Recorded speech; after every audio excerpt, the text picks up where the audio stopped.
Hey guys, in this video, I'm going to go over how to deposit money to Kraken from bank.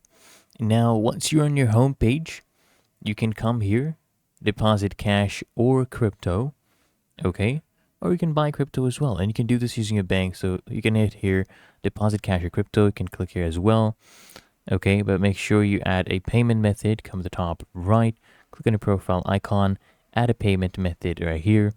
Okay, add it, and you can add a payment card. It's usually recommended. It's usually processed instantly, basically a debit and credit card, or you can deposit cash as well. Okay, and that way, you're using the debit or credit card that's linked to your bank, right?